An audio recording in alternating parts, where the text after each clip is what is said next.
Welcome to today's video. We're going to be doing Steam official multiplayer on Android devices through emulation, not through streaming. So the first thing you're going to want to download is the Star emulator. It is the newer version of Winlator Frost. It's by Jaco J. It's on GitHub. Star 11-2 is the one that I'm downloading. Once you have that downloaded, you can just jump into the emulator and create a container. This container is going to be where we run Steam. So make sure you're copying these settings, or it doesn't really matter that much when you're running Steam. The most important thing is that you have your SD card in your drives, because when you download Steam games, you're going to want them to go to your SD card. You don't want to take up too much space on your internal storage. And you can download games on Steam to your SD card. So check the RAR app right here. This will tell you the name of your SD card, and then type it in here after a /storage/. And then make sure your Box64 preset is on stability and startup selection is on normal load all services while you're installing Steam. Next, we're going to be Googling TechSpot Steam Windows download, and then click on the Windows option. And it should take a little bit, but a little download link should appear, and you just press on download. I've already downloaded this, so this says download again, but I'm not going to press that. I already have it. It should say Steam Setup.exe in your downloads folder. If you check it now, you'll see it right here. Don't launch that in Android, launch it in Star. So boot up that container that we made not too long ago, and go to your D drive, that's your downloads folder, and then click on Steam Setup.exe. You're just going to click next, select your language, and then press next. Default installation location is on your C drive, that's good. Steam needs that. So once you've installed it, it'll take some time, but then you double click on the icon on your desktop.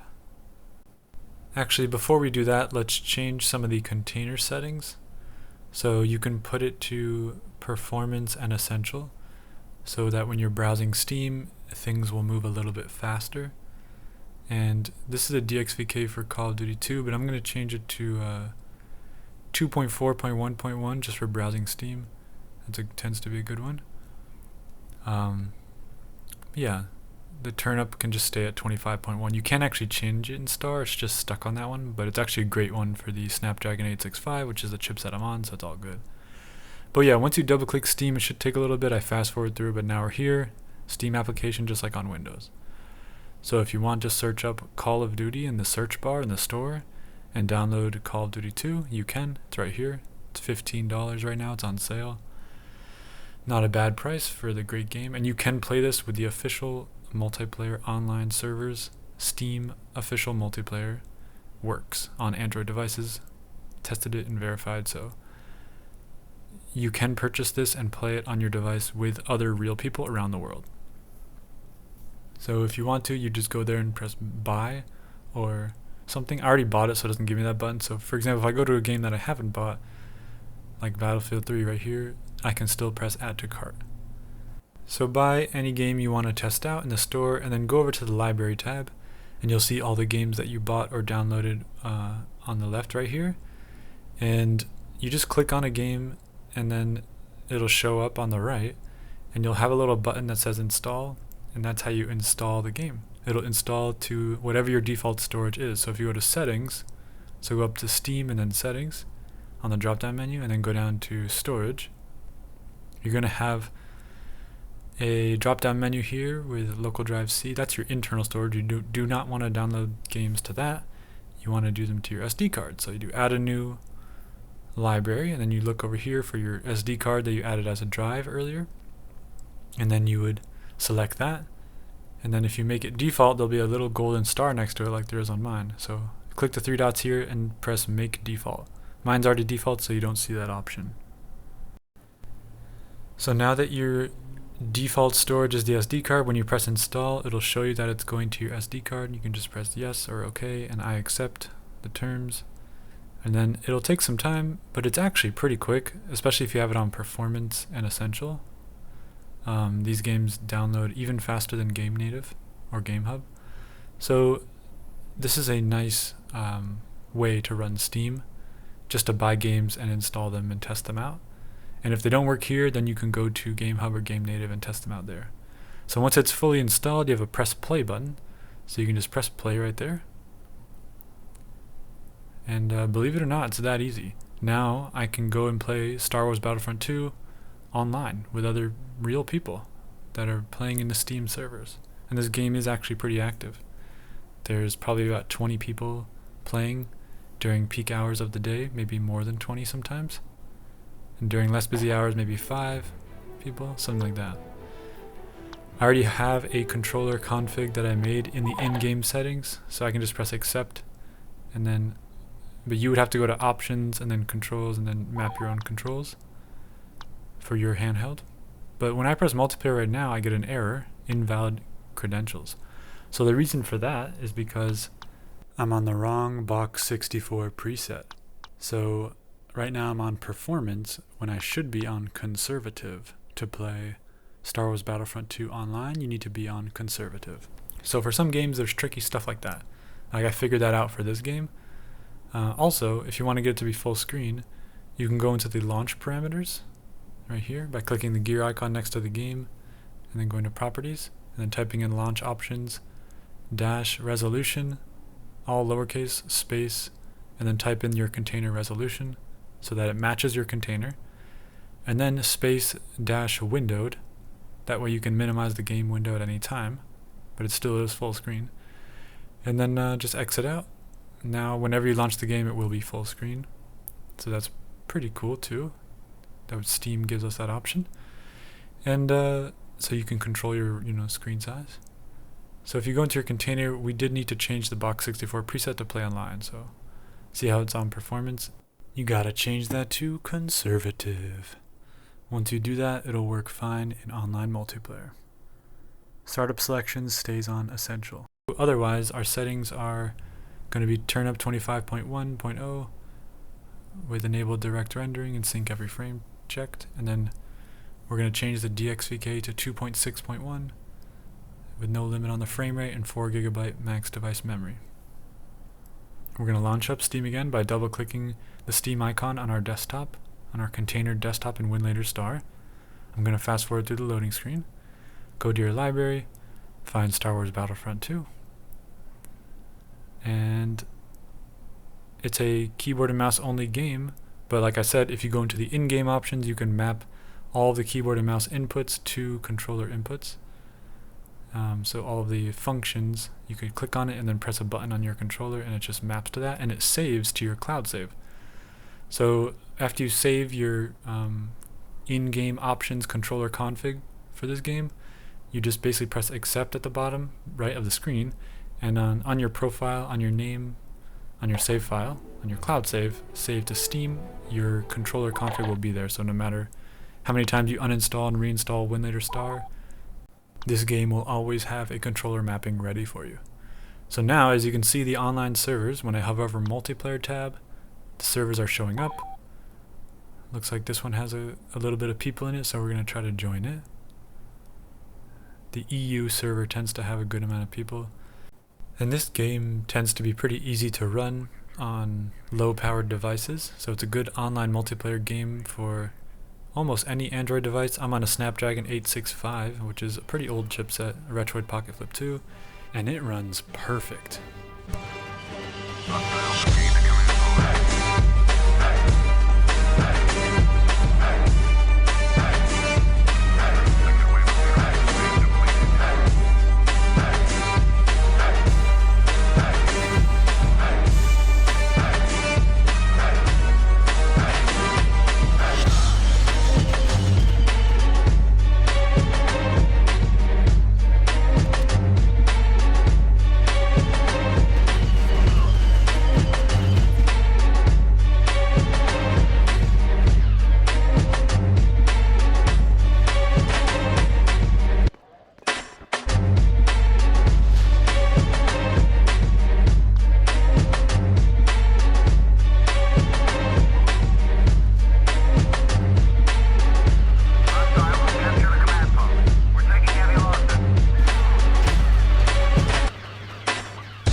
So yeah, that's confirmed to work.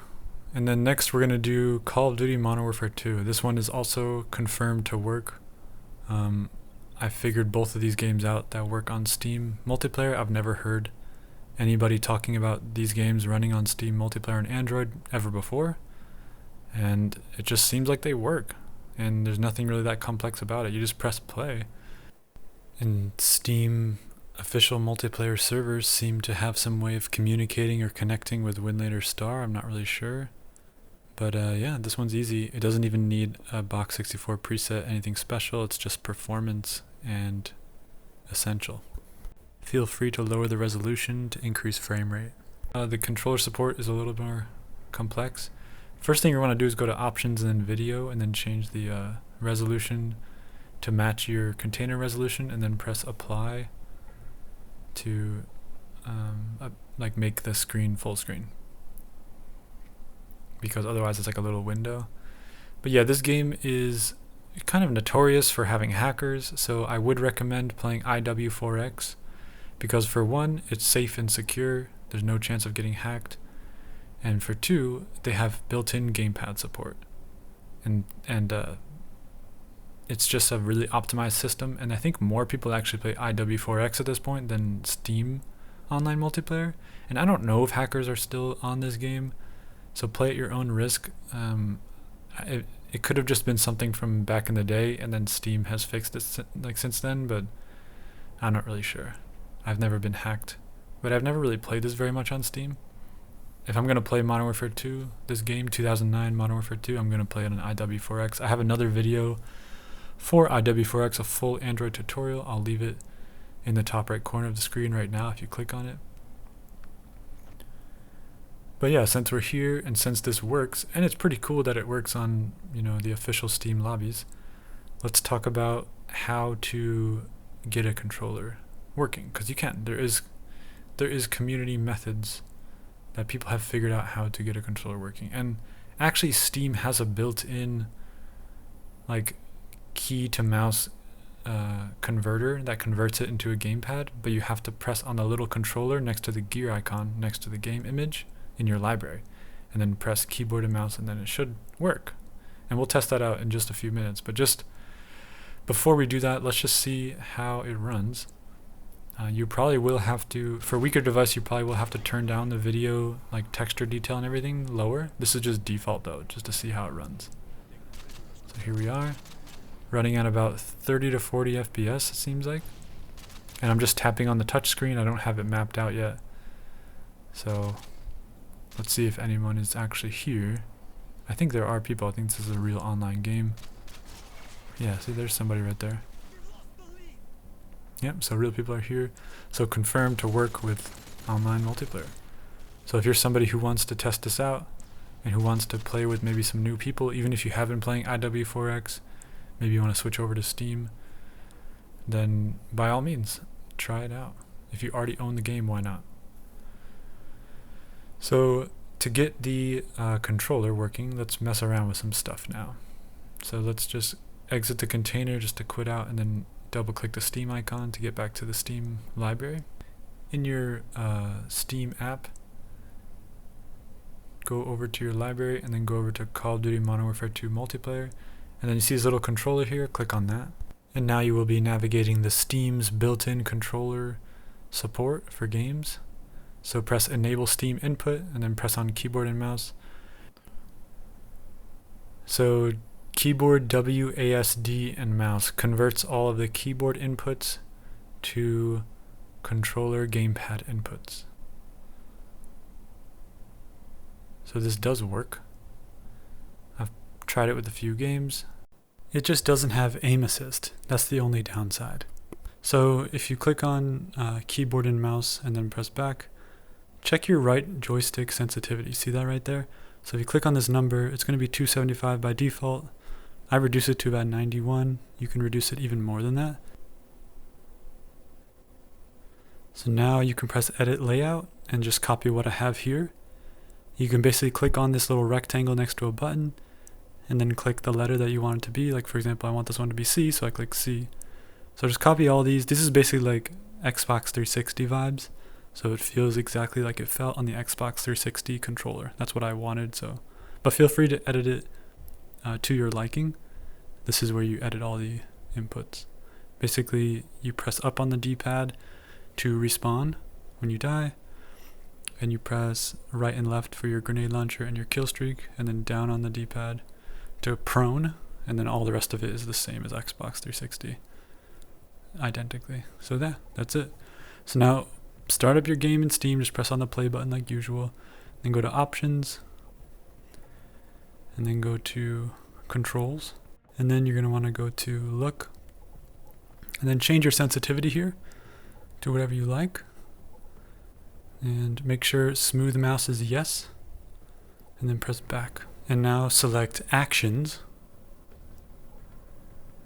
and there's one really important setting to change here. So make sure aim down the sight is unbound, but then hold aim down the sight is your left trigger. So click on it and then press left trigger. That's it. Then you can press back, and then you're all set up to play the game online. Just press on play, and I think Team Deathmatch is the best, like, to find people.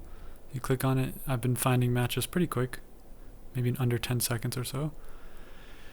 So yeah, this game runs around 40 to 50 FPS on the Retroid Pocket Flip 2 on Steam on the official multiplayer lobbies, but it runs at 88 FPS with GameHub Lite 5.1.3 with IW4X. So, and also IW4X has built-in aim assist in their gamepad support, so it is superior to this.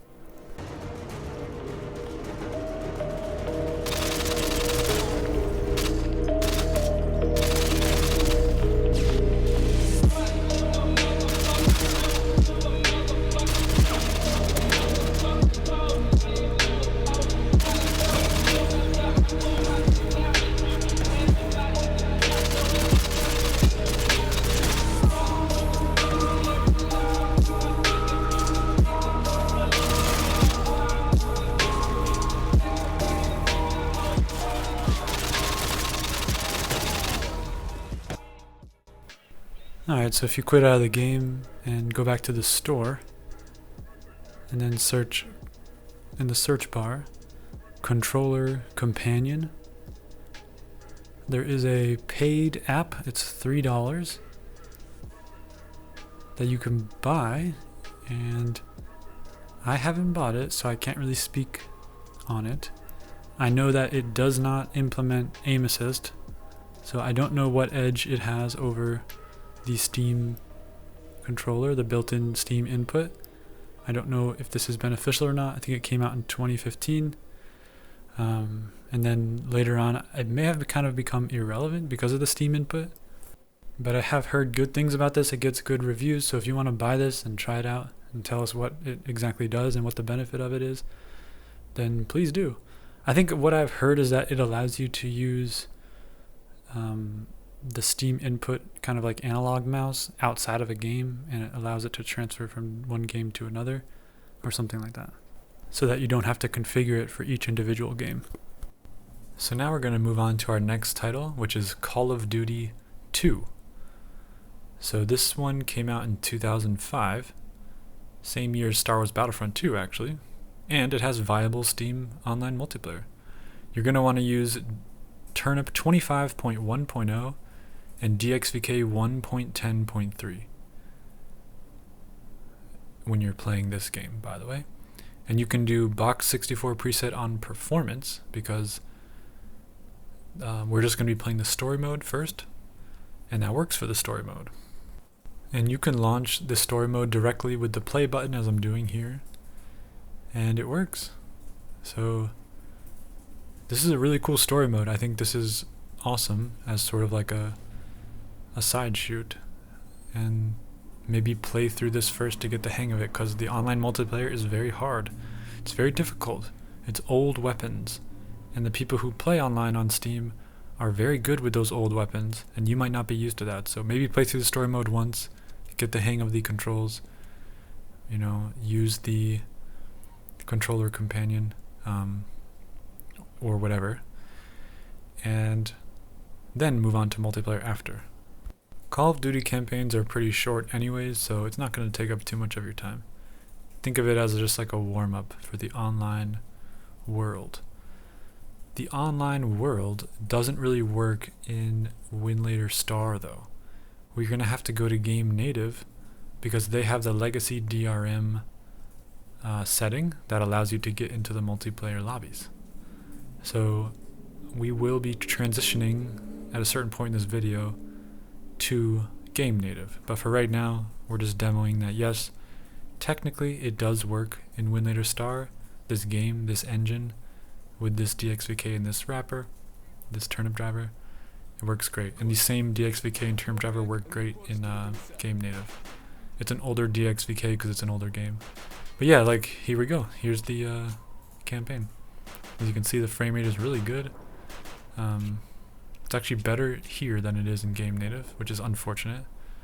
Winlator Star is actually really powerful for old games. So, but anyways, let's switch over to multiplayer now. So if you press play,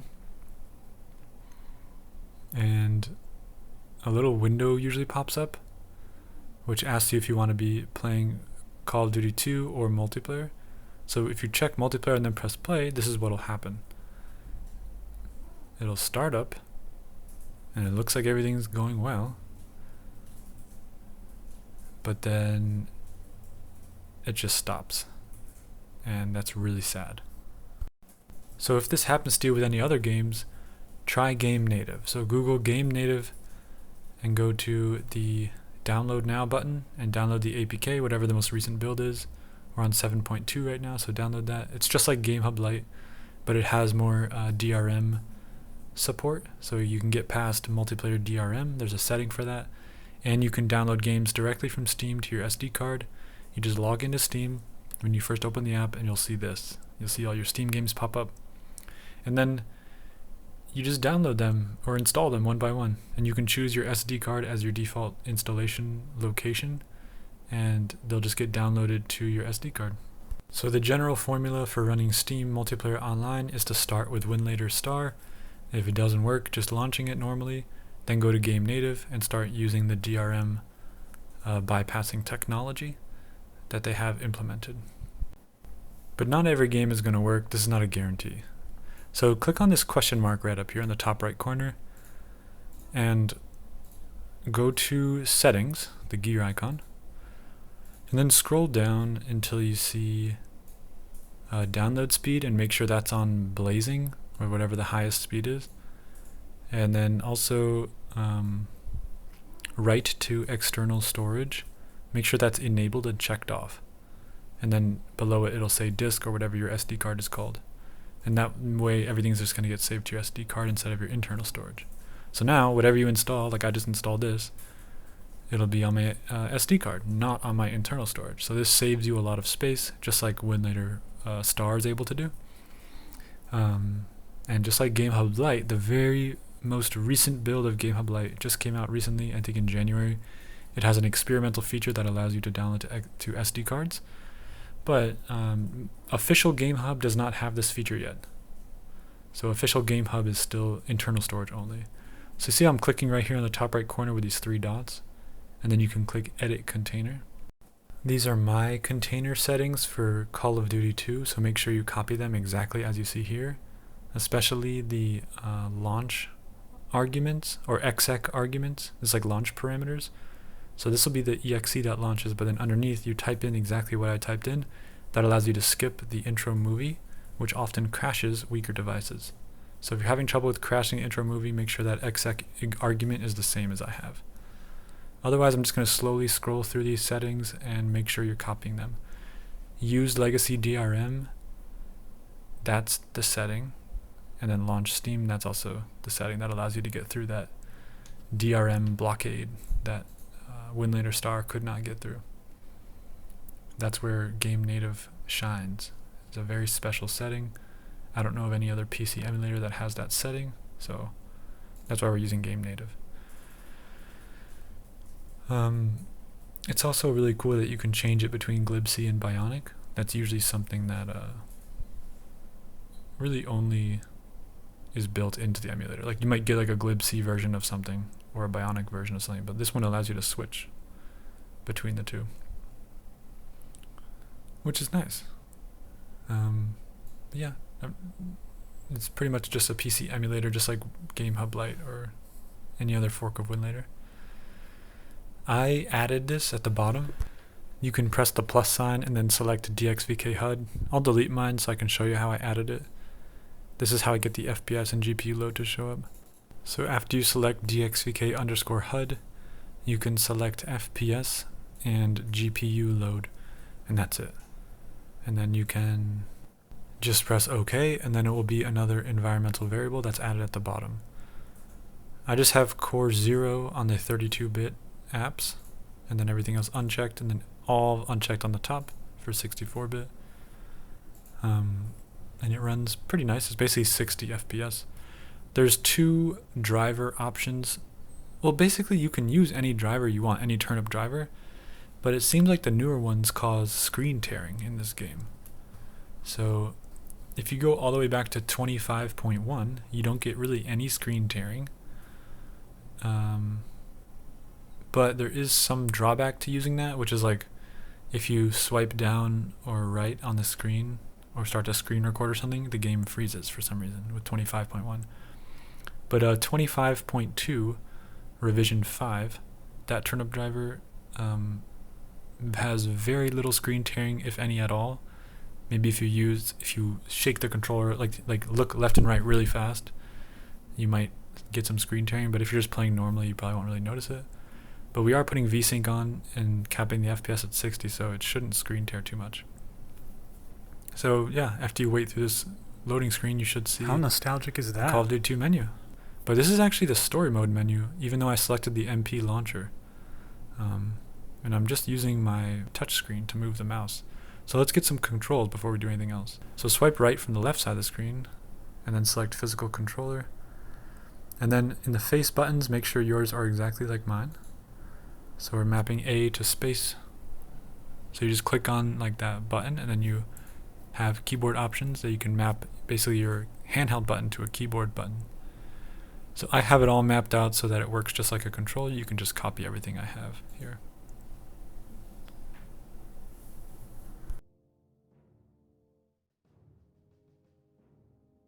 Basically everything's a keyboard except for 2 of the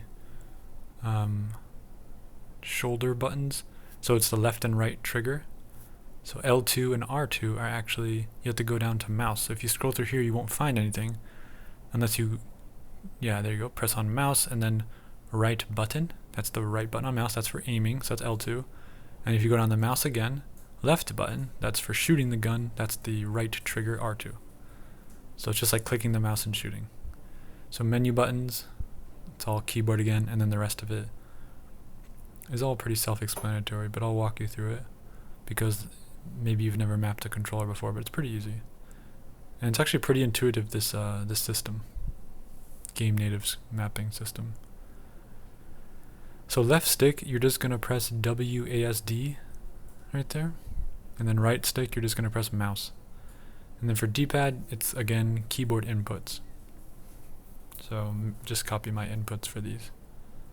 Basically, D-pad down is how you're gonna prone. And then D-pad up is how you get the, like, picking your gun the next time you respawn menu, which is different than the start menu. Yeah, and then lean left and lean right is a D-pad left and right. Otherwise, it's all pretty intuitive. And just mess around with it and you'll figure out what makes what work. So if you click on multiplayer right here, it'll say switch to multiplayer, and you just press yes. And then if you see something like this, just press no. And this is where it would usually crash in Steam and just send you back to the home menu. So let's see if the legacy DRM setting in Gamenative really does what it says it does.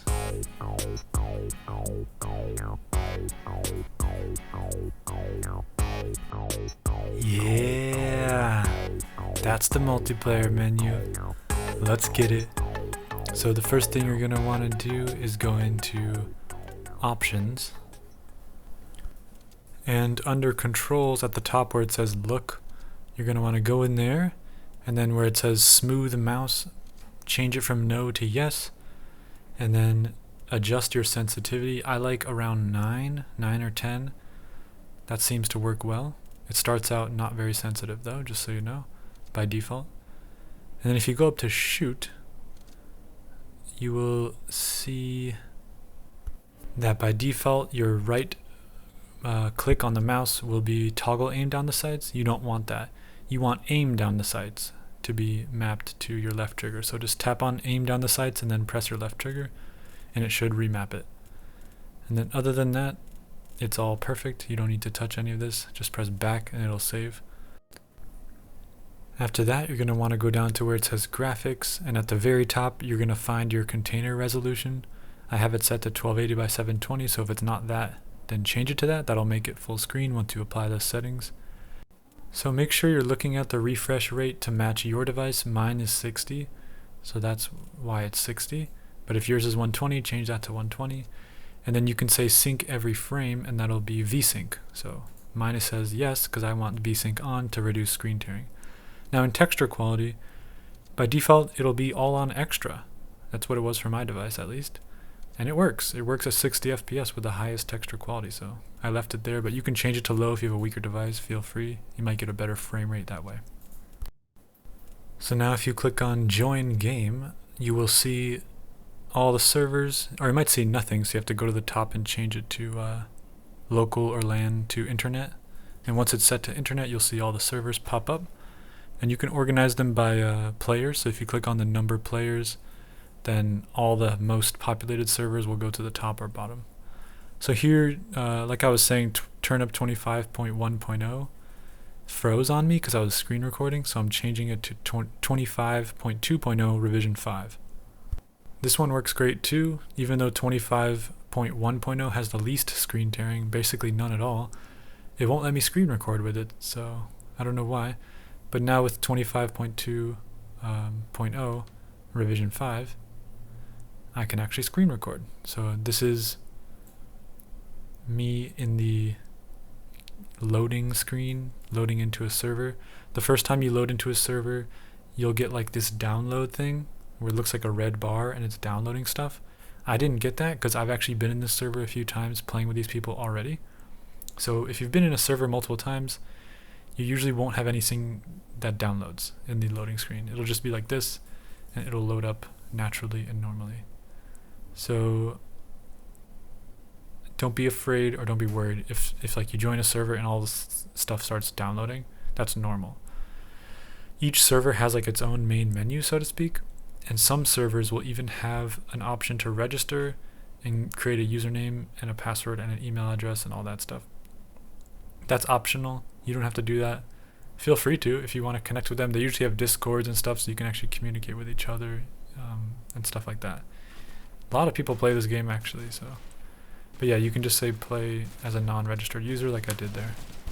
And then once you select your team and select your gun, you're good to go. Now I'll do a little demo of what I mean by screen tearing in case you're unfamiliar with what that means. So if you look really fast left and right, you can see some horizontal lines start to show up in the distance. But if you just play normally with this driver and this DXVK, you won't even notice any screen tearing. So as long as you're not turning around super fast, you won't notice anything. And if you do, then just switch to the 25.1.0 driver and just don't try to swipe down or to the left on the screen, because that can make the game freeze with that driver for whatever reason.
Okay.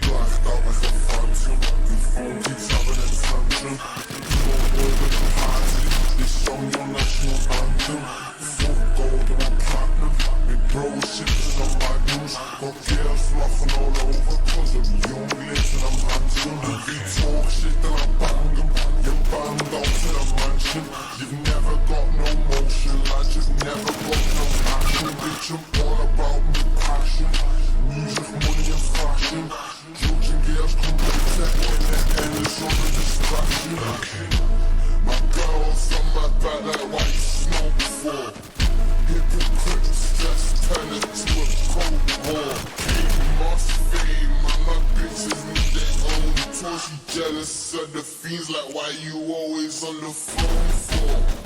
Been about time till they put me to strangers, JP's like ready to talk. Little man spin a wrong name for the kid, the biggest 3 months is incredible hope. Purple runs, man's getting in bold. One of my haters getting them sold. Got pushing to get in the pit when they hear their song. Shit, get out of my mind, stop like a phantom. Your phone keeps having a phantom. You know boy with a party, this song your national anthem. Bro, shit, on my news. Got chaos flying all over, cause of young lips and I'm handling. You can talk shit and I'm banging. Get banged out to the mansion.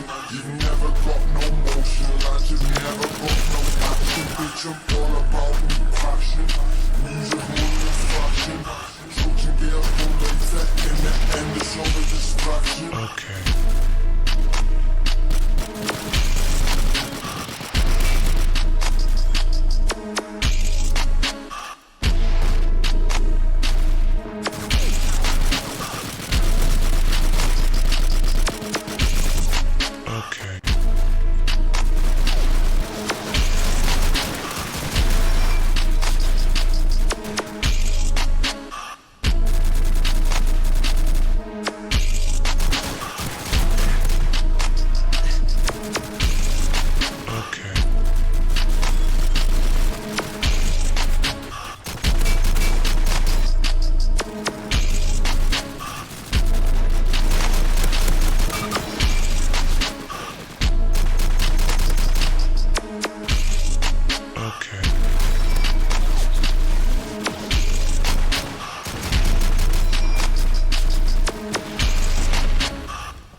It's been so much fun making this video and playing these games online with Steam official servers.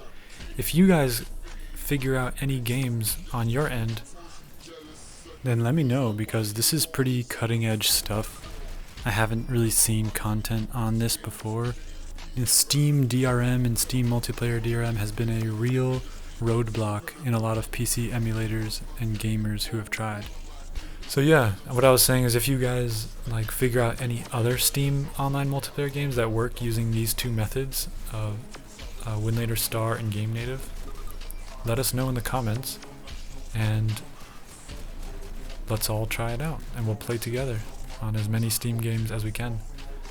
I have not that many Steam games. I tried to get some free ones and not a lot of them worked. Team Fortress 2, actually my friend the 412 Banner got it working on GameHub, so I'll leave a link in the top right corner to his video. Go check it out if you want to play that game online. And also, a common bug with this game is that it might ask you, like when you press join game and you see the server list and then you press on a server, it might say that your registry key is invalid and that you need to enter your key ID. And you can usually fix that by verifying the integrity of your game files, which is a feature in Steam. And you can go into Gamenative and do it too, which is just the 3 dots, and then where it says edit container, don't click that, go down, and it says verify files, just click that. And that should fix that issue. And if that doesn't work and you're still getting the invalid key, just install the game in a Winlator Star container, and then open up the container, install it from Steam, and then go down to where it says Start at the bottom left corner of the container, and then go to System Tools, and then select Registry Editor. And then in Registry Editor, you're going to be going down to H-key local machine, and then open software within that. And then within software, you're going to be going all the way to the bottom where it says WoW64. And then in WoW64, you're going to select Activision folder. And then within the Activision folder, you're going to select Call of Duty 2. And now in here, there's going to be one registry file that's called COD key, CODKEY. All one word, all lowercase. And if you double click it, a window will pop up with your registry key right there. So you can use that and type it in to verify your registry key, or you can delete it. You can just delete this registry key from this registry, and that should fix it too. And I think when you verify your files in Steam, you verify the integrity of your game files, it actually deletes this COD key. I tried it on mine, and it got rid of it. But then when I started up the game, it came back. So if that's happening to you, you can always just type in your game key, and then it fixes it. But you have to do it every time you log in to an online game. But verifying the files in Gamenative solved it permanently for me. I only had to verify the game files once, and now it just works every time. That was the only real issue I had with this game, but it was pretty easy to fix. And if you have any issues, just let me know in the comments, and I'd be happy to troubleshoot with you. And I'm sure the Call of Duty 2 community might be able to help you as well. There are plenty of online communities who are experts at getting this game running. So it's an exciting time to be emulating PC on Android. Hope you guys have fun with this. Catch you next time.